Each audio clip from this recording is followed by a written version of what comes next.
सुप्रभात मित्रों, मैं विवेक अवस्थी उत्कर्ष अकादमी की ऑनलाइन क्लासेस में आपका स्वागत करता हूं। पिछले वीडियो में हम लोगों ने भारत के राष्ट्रपति के बारे में कुछ फैक्ट डिस्कस किए थे। उसमें से जो फैक्ट बचे हुए हैं जिनको हम लोगों को आज डिस्कस करना है उनको कंप्लीट करेंगे इस वीडियो में। एक तरीके से राष्ट्रपति का टॉपिक इस वीडियो के साथ कंप्लीट हो जाएगा। एक छोटा सा वीडियो हम लोग और बनाएंगे इसका, जिसमें प्रेसिडेंट से रिलेटेड जितने भी आर्टिकल्स हैं, जितने भी अनुच्छेद हैं, उनको डिस्कस करेंगे। शॉर्ट वीडियो होगा क्योंकि इंपॉर्टेंट टॉपिक है, इंपॉर्टेंट पोर्शन है, इससे क्वेश्चन जरूर ऑप्ट होते हैं, क्वेश्चन बनते हैं, तो कोई क्वेश्चन मिस ना हो, हम सारे क्वेश्चन कर पाए।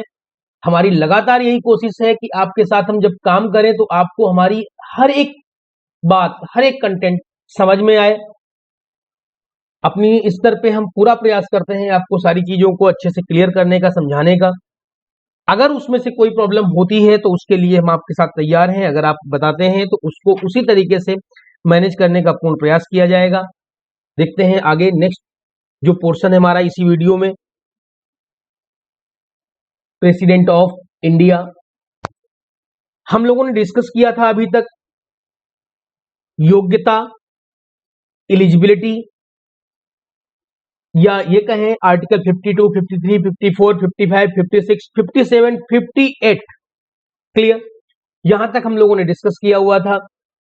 अब हम बात करते हैं 60 को भी डिस्कस किया था, रिमूवल ऑफ प्रेसिडेंट या राष्ट्रपति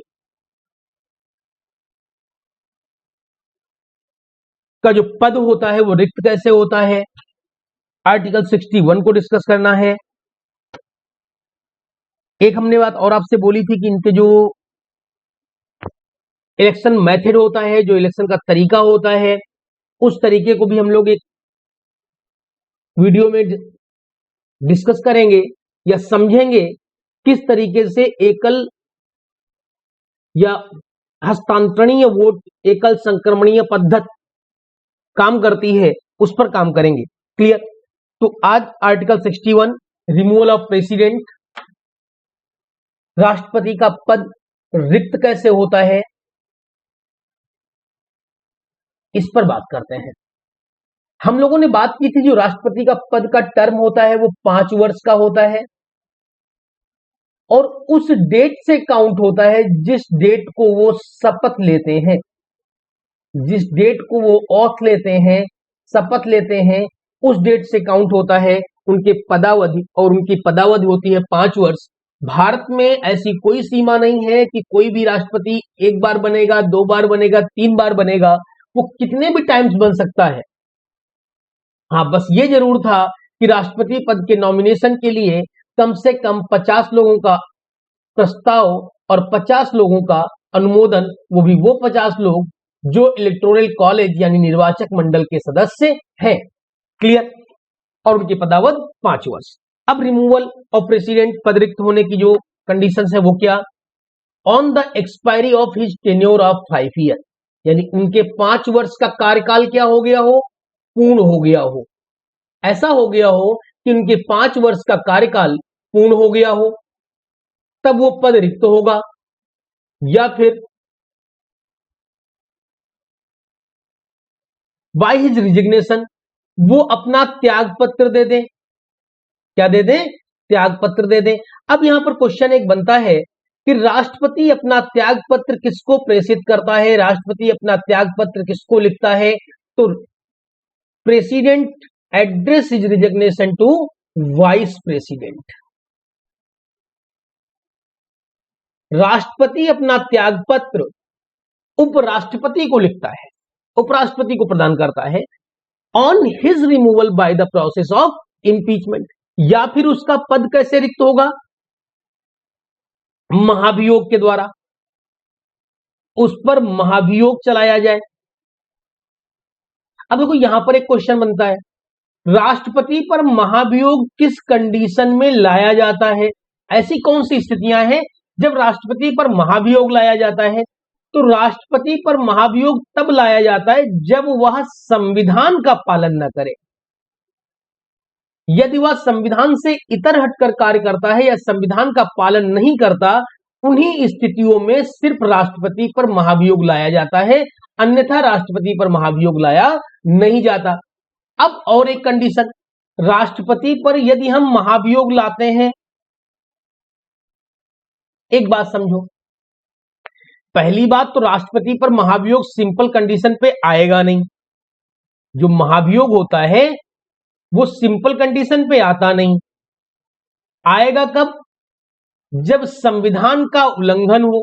ऐसा होता नहीं। संविधान का उल्लंघन ऐसा अभी भारत में नहीं हुआ है। ये भारत के लिए गर्व की बात है। भारत के किसी राष्ट्रपति के ऊपर महाभियोग नहीं चलाया गया। लेकिन संविधान का उल्लंघन हो, उन्हीं स्थितियों में राष्ट्रपति पर महाभियोग आएगा। महाभियोग के लिए आवश्यक है कि 14 डेज, 14 दिन पूर्व राष्ट्रपति को सूचित किया जाए। हम राष्ट्रपति पर महाभियोग ला रहे हैं, इसकी सूचना राष्ट्रपति को कितने दिन पहले मिलनी चाहिए? 14 दिन पहले मिलनी चाहिए। दूसरी चीज, सदन के 1/4 अर्थात 1/4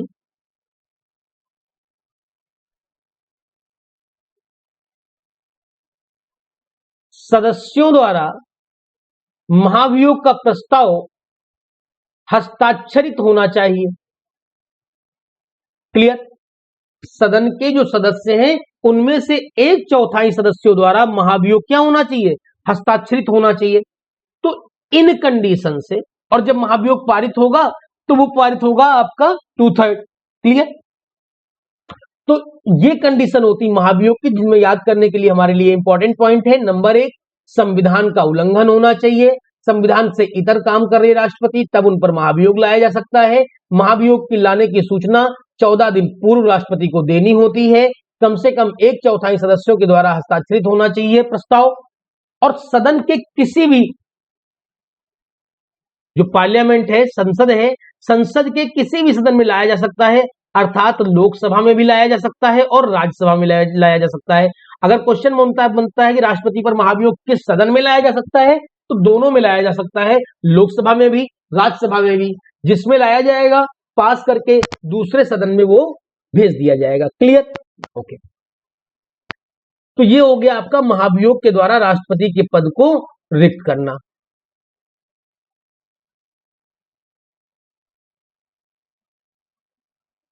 नेक्स्ट, बाय हिज डेथ, यदि राष्ट्रपति की क्या हो जाए?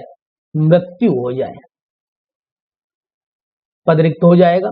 And his election is declared wide, यदि उसका चुनाव, उसका निर्वाचन अवैधानिक घोषित कर दिया जाए। क्लियर? कौन करेगा? हमने पिछले वीडियो में आपसे बात की थी कि राष्ट्रपति के चुनाव से संबंधित जितने भी विवाद होंगे, वो सारे के सारे विवाद सर्वोच्च न्यायालय में हल किए जाते हैं। क्लियर? अगर वो डिक्लेयर हो जाए कि अनैतिक है, अवैधानिक है, तो वो पद रिक्त हो जाएगा। इस पर हमने एक बात आपसे और बताई थी, अगर राष्ट्रपति का पद रिक्त है या राष्ट्रपति वर्तमान में कार्य करने की स्थिति में नहीं है, किन्हीं कारणवश बाहर है, तो राष्ट्रपति का कार्य कौन करता है? Vice president. वो भी नहीं है, वो भी कार्य नहीं कर पा रहे, पद वैकेंट है किसी भी कारणवश, तो chief justice of India.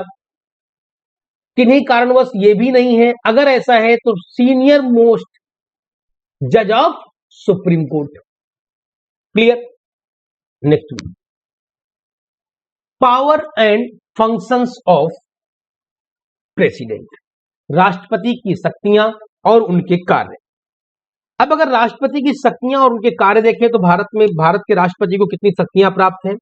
Bharat के राष्ट्रपति को जो शक्तियां प्राप्त हैं, तो एक बात समझो, प्रेसिडेंट हेड होता है, लेकिन अगर क्वेश्चन पूछता है कि कार्यपालिका का वास्तविक प्रमुख कौन है, तो आंसर हमारा प्रधानमंत्री होता है, क्योंकि प्रधानमंत्री मंत्रिपरिषद की सलाह पर कार्य करता है राष्ट्रपति, और मंत्रिपरिषद का मुखिया होता है प्रधानमंत्री। तो कागज पर बाय नेचर, इन राइटिंग, हमारा प्रमुख राष्ट्रपति ही है, लेकिन वास्तव में जो कार्यप्रणाली है, जो कार्य पद्धति है, उसको देखकर दिखता है या प्रकट होता है कि प्रमुख हमारा प्रधानमंत्री होता है। क्लियर? तो वास्तविक हेड या वास्तविक प्रमुख प्रधानमंत्री है, लेकिन हमारा जो राष्ट्र कार्यकारी प्रमुख है या जो कार्यपालिका का प्रमुख होता है वो प्रेसिडेंट होता है, क्योंकि जो कार्यपालिका के अंग होते हैं लोकसभा, विधानसभा या न्यायपालिका, विधायिका, कार्यपालिका, तो कार्यपालिका में लोकसभा, राज्यसभा और राष्ट्रपति। तो प्रेसिडेंट हमारा हेड होता है इन नेचर, इन राइटिंग। रबड़ स्टाम्प बोला जाता है प्रेसिडेंट को, लेकिन जब इसको हमें डिस्क्राइब करना होता है, हमें राइटिंग लिखना होता है या मेंस का क्वेश्चन होता है, तो रबड़ स्टाम्प नहीं होता। कारण क्या है? क्योंकि कुछ अधिकार इसको ऐसे प्राप्त है, जैसे इनका वीटो पावर। क्लियर? कुछ अधिकार इनको ऐसे प्राप्त है जिन अधिकारों से राष्ट्रपति, भारत का राष्ट्रपति जो है वो अमेरिका के राष्ट्रपति से भी ज्यादा शक्तिशाली होता है। क्लियर? तो ये डिस्क्राइब करने की कंटेंट पे है। जब हमको ऐसा कोई क्वेश्चन टाइप लिखना होता है तो उस पर आंसर को हम लोग डिफाइन करते हैं। तो ऐसा नहीं है कि हम इसको रबड़ स्टैंप बोलते हैं। हाँ, रबड़ स्टैंप बोला जरूर जाता है, लेकिन रबड़ स्टैंप नहीं है प्रेसिडेंट, क्योंकि भारत के राष्ट्रपति को कई शक्तियां ऐसी हैं जो उनको बहुत शक्तिशाली बनाता है। क्लियर? पावर एंड फंक्शन की बात करें कि उनके पास कौन कौन सी शक्तियां और कौन कौन से कार्य हैं, तो भारत के राष्ट्रपति को एग्जीक्यूटिव पावर, हम लोग उतनी देर से डिस्कस कर रहे हैं कि कार्यपालिका का प्रमुख होता है। लेजिस्लेटिव पावर, क्योंकि विधायिका के भी वो कार्य होते हैं जिनके पर राष्ट्रपति के सिग्नेचर के बिना कार्य पूर्ण नहीं माना जाता। अभी हम लोग डिस्कस करेंगे कौन कौन से। Financial power, judicial power, diplomatic power, military power और इमरजेंसी पावर। क्लियर? तो 7 प्रकार की शक्तियां प्राप्त हैं। Number 1, executive power. अब देखो, कार्यपालिका के प्रमुख के रूप में जो राष्ट्रपति को अधिकार प्राप्त हैं वो कौन से अधिकार हैं? तो एग्जीक्यूटिव पावर में हम देखें, all executive actions of the government. कार्यपालिका से रिलेटेड सरकार के जितने भी कार्य हैं, सरकार जितने भी निर्णय लेती है, सरकार जो भी आदेश पारित करती है, all executive action of the government of India are formally taken in his name. किसके नाम पर लिया जाता है? और टेकन इन हिज नेम, ये सारे के सारे एक्शन, सारे के सारे आदेश किसके नाम पे लिए जाते हैं? राष्ट्रपति के नाम पे लिए जाते हैं। क्लियर? प्रेसिडेंट के नाम पे लिए जाते हैं। जितने भी एग्जीक्यूटिव एक्शन है, जितने भी आपके कार्यकारी निर्णय हैं, सारे के सारे आदेश राष्ट्रपति की मुखिया, राष्ट्रपति के नाम पे लिए जाते हैं। ही अपॉइंट्स, नेक्स्ट, ही अपॉइंट्स यानी नियुक्त करने की शक्ति। कार्यपालिका का भाग हो गया कि राष्ट्रपति को किनको किनको नियुक्त करने की शक्ति है। देखो यहां पर राष्ट्रपति को एक अधिकार और मिल गया, ही अपॉइंट्स द प्राइम मिनिस्टर। किसको नियुक्त करता है? प्राइम मिनिस्टर को नियुक्त करता है, और ये राष्ट्रपति का विवेकाधिकार है, स्वविवेकाधिकार है कि वो किसको प्रधानमंत्री नियुक्त करता है। अगर किसी को बहुमत प्राप्त नहीं होता तो पूर्ण तरीके से ये अधिकार किसके पास है? ये राष्ट्रपति के पास है, यह उसका विवेकाधिकार है। He appoints the prime minister, prime minister को नियुक्त करता है, और प्राइम मिनिस्टर की सलाह पर मिनिस्टर्स यानी मिनिस्टर्स को नियुक्त करता है, मंत्रियों को नियुक्त करता है। ये काउंसिल ऑफ मिनिस्टर मंत्रिपरिषद को नियुक्त करता है on the advice of prime minister. And the attorney general of India, महान्यायवादी को नियुक्त करता है। अटॉर्नी जनरल ऑफ इंडिया महान्यायवादी को नियुक्त करता है। The controller and auditor general of India, Bharat के महालेखा परीक्षक को नियुक्त करता है। द चीफ इलेक्शन कमिश्नर, मुख्य निर्वाचन आयुक्त को नियुक्त करता है। एंड अदर इलेक्शन कमिश्नर, और अन्य निर्वाचन आयुक्त को नियुक्त करता है। The chairman and member of the UPSC, लोक सेवा आयोग के अध्यक्ष और उनके सदस्यों को नियुक्त करता है। द गवर्नर्स ऑफ स्टेट्स, और राज्यों के राज्यपालों को नियुक्त करता है, और ये उसके प्रसाद पर्यंत पद पर होते हैं। The chairman and members of the finance commission, और वित्त आयोग के चेयरमैन और उनके सदस्य को नियुक्त करता है। हर 5 साल पर फाइनेंस कमीशन बनता है, और इस फाइनेंस कमीशन का कार्य होता है केंद्र और राज्य के मध्य, केंद्र और आर्टिकल 280 में इनको गठित किया जाता है और इनका कार्य होता है सेंट्रल और स्टेट के मध्य रेवेन्यू के डिस्ट्रीब्यूशन को फॉर्मेट बनाने का। Clear. Next, he can appoints, ये और नियुक्त कर सकता है राष्ट्रपति, किसको नियुक्त कर सकता है या क्या क्या आयोग बना सकता है? Commission for scheduled caste, scheduled tribes and other backward classes. Clear. राष्ट्रपति अन्य पिछड़ा वर्ग, अनुसूचित और अनुसूचित जनजाति के लिए आयोग गठित कर सकता है। इंटर स्टेट काउंसिल, अंतरराज्यीय परिषद का गठन कर सकता है। He can declare any area as schedule area, अर्थात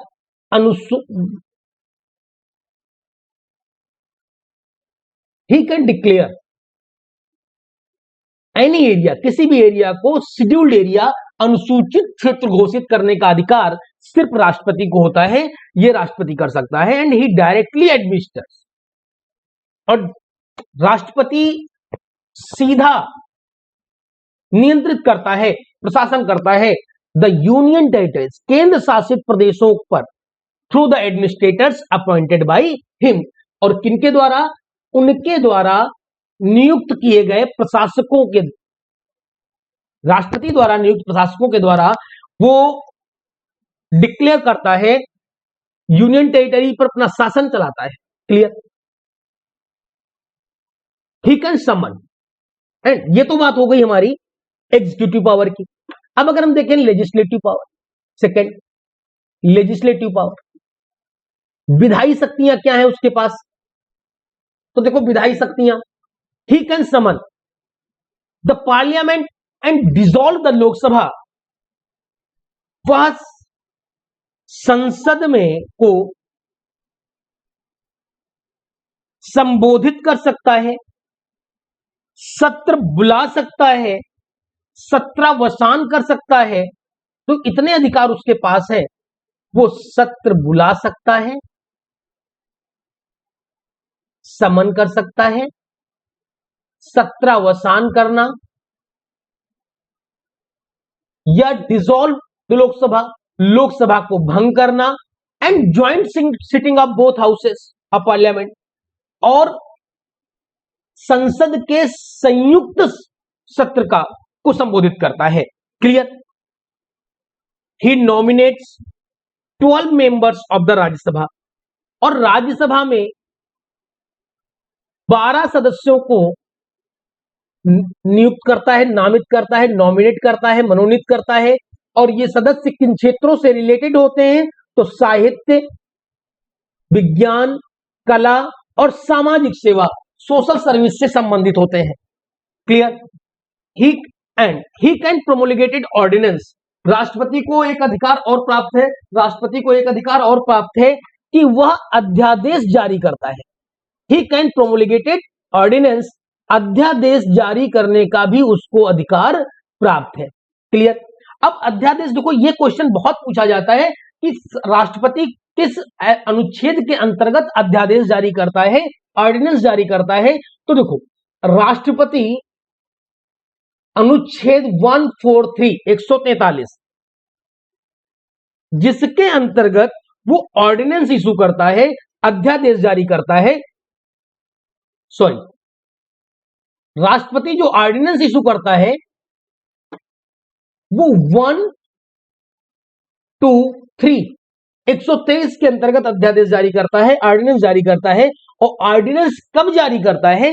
जब दोनों जो सत्र होता है वो सत्र चलन में नहीं होता, नहीं चल रहा होता है। यानी ऐसी स्थिति में राष्ट्रपति दोनों की शक्तियां, यानी लोकसभा, राज्यसभा, इनकी दोनों की शक्ति का प्रयोग अकेले कर लेता है। क्लियर। और बिल इशू कर देता है, अध्यादेश के रूप में जारी कर देता है। 6 महीने तक यह अध्यादेश क्रियान्वित रहता है। आफ्टर 6 महीने के अंदर इसको हमें सदन में पारित कराना होता है। Clear. And he leaves the reports of the controller and auditor general, UPSC, finance commission, लोक सेवा आयोग, वित्त आयोग और महालेखा परीक्षक की जो रिपोर्ट होती है उसको संसद में पेश करता है, सदन पर रखता है। क्लियर। ये लेजिस्लेटिव जो पावर है वो मिले हुए हैं राष्ट्रपति को। क्लियर। नेक्स्ट, फाइनेंशियल पावर यानी वित्तीय शक्तियां, राष्ट्रपति को वित्तीय शक्तियां कौन कौन सी प्राप्त है। फाइनेंशियल पावर में अगर हम लोग बात करें तो मनी बिल, देखो कोई भी बिल जो हम पेश करते हैं, ये लेजिस्लेटिव पावर की बात है, तो उस बिल पर राष्ट्रपति के हस्ताक्षर सिग्नेचर होना अनिवार्य है। अब वो सिग्नेचर दो स्थितियों में होते हैं, दो नेचर से होते हैं। एक होता है प्री अप्रूव्ड, जिससे पहले कराए जाते हैं, और एक होते हैं बाद में, आफ्टर डिस्कशन। तो जैसे मनी बिल है, जैसे मनी बिल है आपका, कॉन्स्टिट्यूशनल अमेंडमेंट है, कंसोलिडेटेड है, कंटेंजेंसी है, ऐसे जो बिल होते हैं इन बिल पर प्री अप्रूवल, जैसे राज्यों की सीमा से संबंधित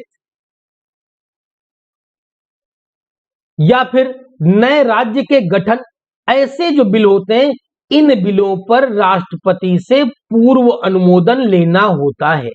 क्लियर। और बाकी जो बिल होते हैं उनमें आपका बाद में अनुमोदन होता है। उस अनुमोदन पे वो डिपेंड करता है, या तो स्वीकृत कर देता है या फिर उन पर वीटो पावर का अपना उपयोग करता है, जिनको हम लोग अभी आगे डिस्कस करेंगे। क्लियर। तो उसी में से हमने आपसे यहां पर बात की कि यह है money bill. Money bill pre approved होता है, मनी बिल पर राष्ट्रपति से अनुमोदन होता है, उसके बाद उसको लोकसभा में पेश किया जाता है। हम इसको राज्यसभा में पेश नहीं कर सकते। लोकसभा से पास होने के बाद 14 दिन के अंदर राज्यसभा से इसको पास करना होता है। क्लियर। तो धन विधेयक, यह आपका कौन सा होगा विधेयक? धन विधेयक। धन विधेयक है, इसका निर्णय कौन लेता है? तो लोकसभा अध्यक्ष इस बात का निर्णय लेता है कि यह धन विधेयक है। क्लियर। दूसरा, राष्ट्रपति के अनुमोदन के बिना हम किसी भी प्रकार की ग्रांट्स को डिस्कस नहीं कर सकते, डिमांड या मांग को डिस्कस नहीं कर सकते। उसी के अनुमोदन पर हम एनुअल फाइनेंशियल स्टेटमेंट, जिसको आम बोलचाल की भाषा में बजट कहते हैं, एनुअल फाइनेंशियल स्टेटमेंट प्रस्तुत किया जाता है पार्लियामेंट में प्रत्येक वर्ष। वार्षिक वित्तीय विवरण, द यूनियन बजट, संविधान में कहीं पर भी बजट शब्द का उल्लेख नहीं है, एएफएस लिखा हुआ है, एनुअल फाइनेंशियल स्टेटमेंट लिखा हुआ है, और इसके लिए आर्टिकल है आपका 112। ये बहुत पूछा जाता है, article 112, money bill 110। Clear. Money bill 110, article 112, annual financial statement, appropriation bill, इनके लिए हम अलग से डिस्कस करेंगे, तब बात करेंगे जब contingency fund, consolidated fund, 267 contingency, 266 consolidated, 266 B public account, लोक लेखा निधि, तो उन पर डिस्कस करेंगे। ठीक है। तो मनी बिल हो गया, यूनियन बजट हो गया, कंटेंजेंसी आकस्मिक निधि, सरकार के ऐसे खर्चे जो अप्रत्याशित हैं उनको करने के लिए भी अप्रूवल हमको किससे लेना होता है? प्रेसिडेंट से लेना होता है। इसमें मैक्सिमम कितना पैसा निकाला जा सकता है? तो 500 करोड़। क्लियर।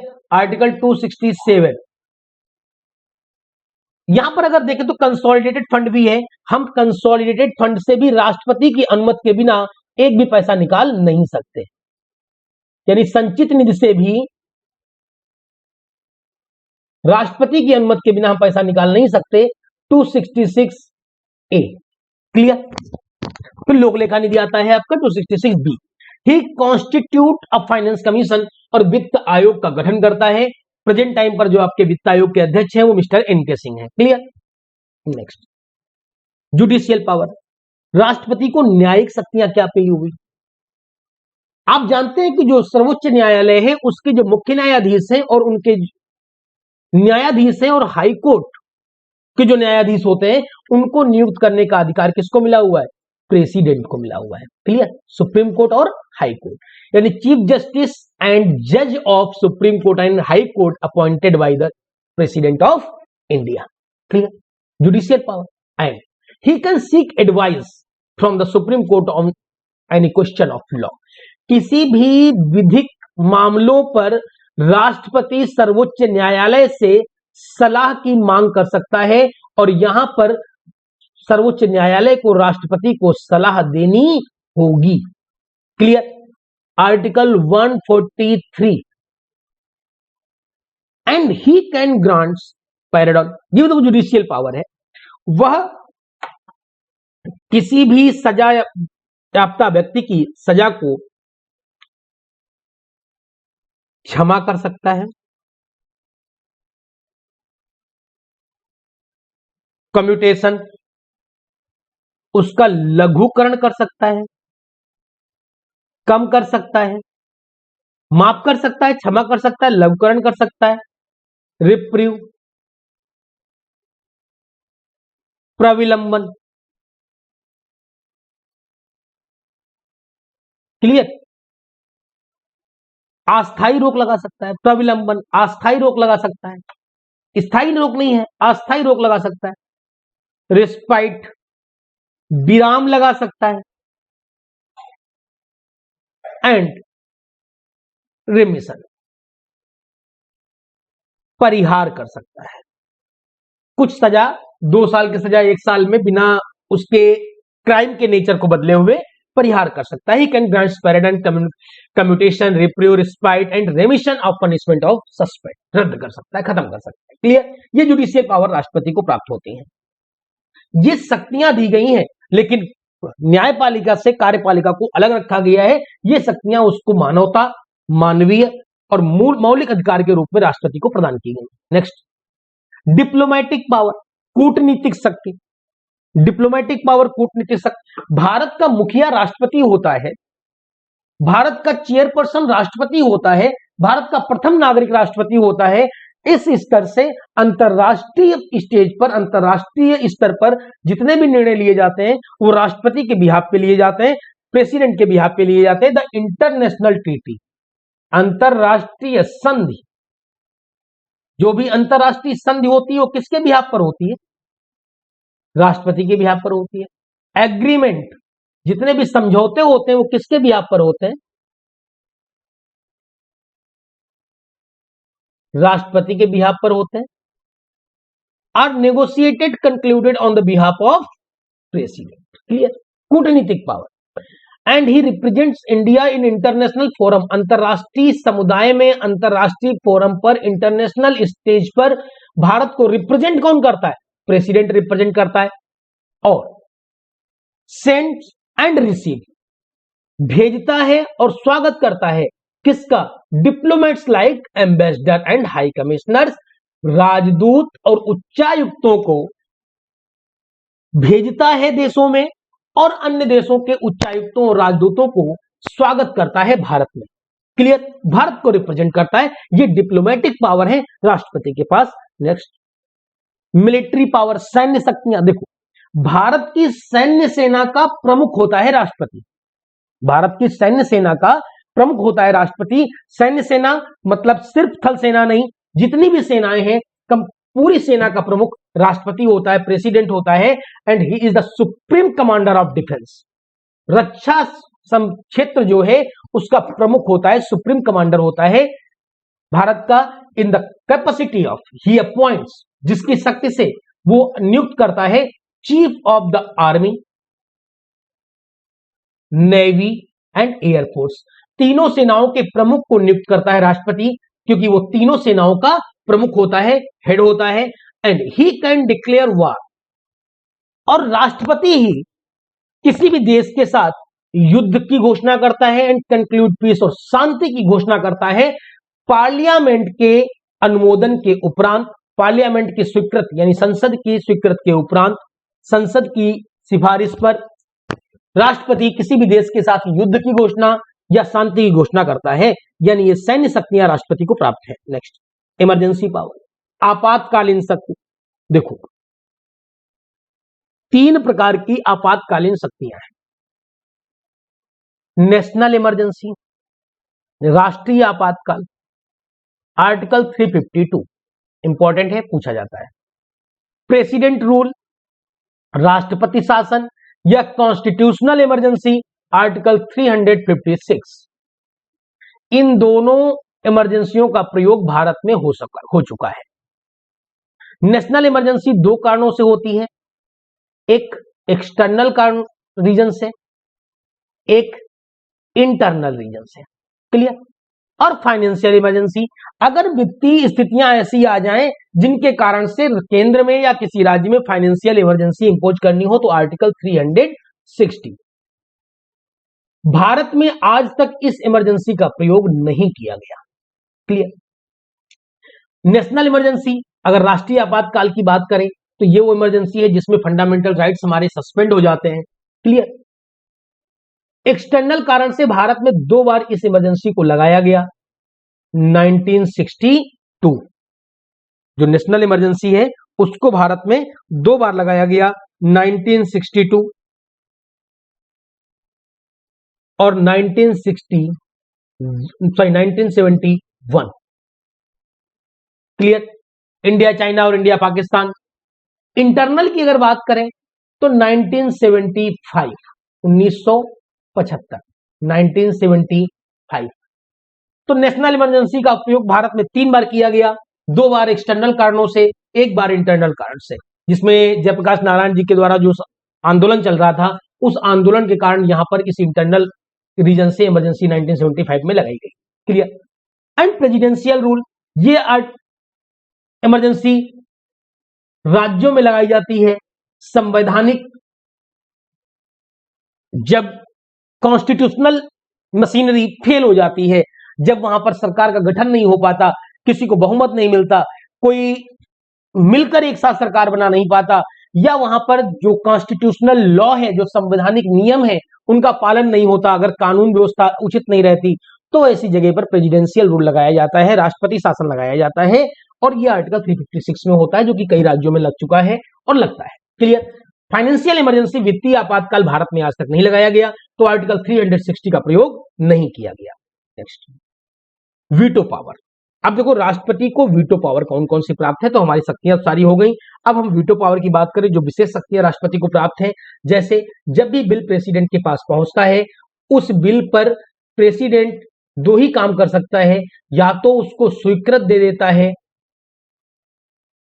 पास कर देता है, या उसको स्वीकृत न दे तो 3 चीजें कर सकता है, या तो उस पर अपना निर्णय सुरक्षित रख लेता है, पुनर्विचार के लिए वापस कर देता है, या फिर पॉकेट वीटो का प्रयोग करता है और उसे अनिश्चित काल के लिए रख देता है। क्लियर। स्थगित कर देता है, पॉकेट वीटो का प्रयोग कर लेता है। अब अगर वो स्वीकृत दे देता है तो वीटो का मतलब ही नहीं, अगर वो स्वीकृत दे देता है तो वीटो का मतलब ही नहीं। अब अगर वो स्वीकृति को सुरक्षित रख लेता है, अगर वो स्वीकृति को सुरक्षित रख लेता है, अर्थात ऑब्सोल्यूट वीटो, कौन सा वीटो हो गया? Absolute veto. क्लियर। उसने स्वीकृति तो दी, लेकिन स्वीकृति को क्या रख लिया? सुरक्षित रख लिया। यहां पर 2 चीजें होती हैं, सरकारी व्यक्ति द्वारा पेश किया गया या गैर सरकारी व्यक्ति द्वारा पेश किया गया। अगर कोई प्राइवेट मेंबर व्यक्ति पेश करता है बिल, अर्थात ऐसा बिल जो कोई मंत्री नहीं है उसने पेश किया है, यानी प्राइवेट मेंबर, ठीक, या गवर्नमेंट बिल है, यानी कि बिल पेश किया गया लेकिन संसद भंग हो गई, जो नई संसद बनी उसने राष्ट्रपति को उस पर स्वीकृत देने की सलाह नहीं दी, तो ऐसी स्थितियों में वो ऑब्सोल्यूट वीटो का प्रयोग करता है। क्लियर। ऑब्सोल्यूट वीटो का प्रयोग भारत में 2 बार किया गया। एक बार 1954 राजेंद्र प्रसाद जी ने किया पेप्सो प्रांत के लिए, इसके लिए हम अलग से एक वीडियो बनाएंगे जिस पर डिस्कस करेंगे। पंजाब का वो प्रांत जिसमें राज्यसभा जो प्रांत छोटे छोटे जिले जो शामिल थे, बाद में उसको कई राज्यों में मिला दिया गया। पहले वो पंजाब में ही रहा 1956, फिर उसके बाद वो अलग हुआ, तो पेप्सो प्रांत के लिए यूज किया गया 1954 में एब्सोल्यूट वीटो। 1991 में वेतन के रूप में एब्सोल्यूट वीटो का प्रयोग किया गया आर वेंकट रमन के द्वारा। क्लियर। अब देखो, यदि पुनर्विचार के लिए वापस कर दिया जाए, नेक्स्ट क्या कर सकता है? पुनर्विचार के लिए वापस कर सकता है, इसे बोलते हैं सस्पेंसिव वीटो। क्लियर। पुनर्विचार के लिए वापस कर दिया जाए, और अगर पुनर्विचार के लिए उसे वापस किया गया है और फिर उसको उसमें उसकी कंडीशंस को मानकर या बदलकर फिर वापस भेजा गया तो राष्ट्रपति को उस पर साइन करने होते हैं। तो ये हो गया एब्सोल्यूट वीटो और सस्पेंसिव वीटो। तीसरा है आपका पॉकेट वीटो। पॉकेट वीटो राष्ट्रपति को सबसे बड़ा अधिकार प्रदान करता है। अगर वो पॉकेट वीटो का प्रयोग करता है तो वहीं पर वो बिल क्या हो जाता है, सस्पेंड हो जाता है, खत्म हो जाता है, अनिश्चित काल के लिए रद्द हो जाता है। यही एक ऐसी पावर है जो पावर भारत के राष्ट्रपति को अमेरिका के राष्ट्रपति से भी ज्यादा शक्तिशाली बनाता है, क्योंकि अमेरिका का जो राष्ट्रपति होता है, जो अमेरिका का राष्ट्रपति है, वो मैक्सिमम अपने पास बिल 10 दिन रख सकता है। वो 10 दिन के अंदर उसको अपनी स्वीकृति या वापस करना होता है। भारत में पॉकेट वीटो के साथ में राष्ट्रपति के लिए ऐसी कोई कंडीशन का प्रयोग नहीं किया गया है, जो कि भारत के राष्ट्रपति को बहुत ही बड़ा शक्तिशाली पार्ट बनाता है। क्लियर?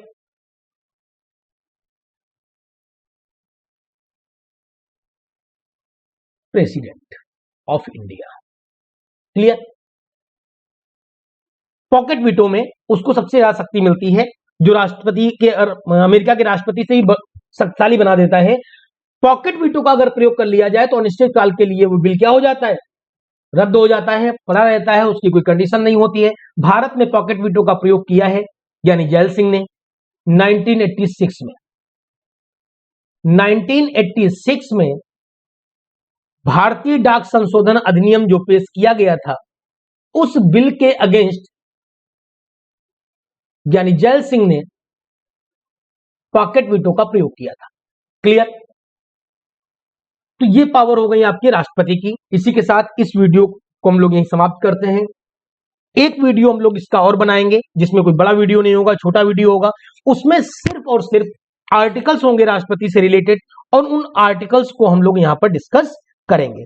क्लियर? हाँ, एक चीज और, कॉन्स्टिट्यूशनल अमेंडमेंट जो होता है, जो संविधान संशोधन से संबंधित बिल होता है, उस बिल पर राष्ट्रपति को किसी भी प्रकार का वीटो प्राप्त नहीं है।